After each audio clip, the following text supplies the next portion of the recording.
lungguh nduk.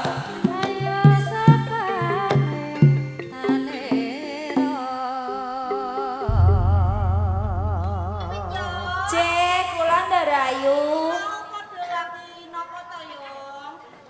Niki wau nembe kemawon damelangan suka Ndarayu. Damelangan suka apa bab kewajiban mau wis padha rampung.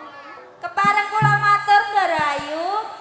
Bab kewajiban sakmenika sampun rampung sedanten. Mbok bilih panjenengan badhe ngersake napa kemawon sedaya sampun semepak lho Ndarayu.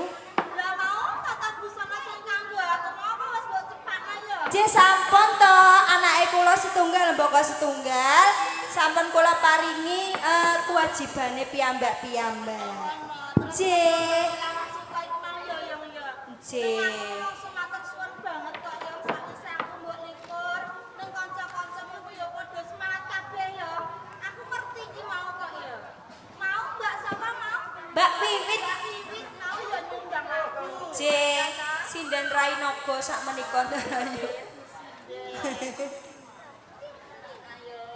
Mau kanca-kancamu ya semangat ae nyambut gawe semangsa seneng banget.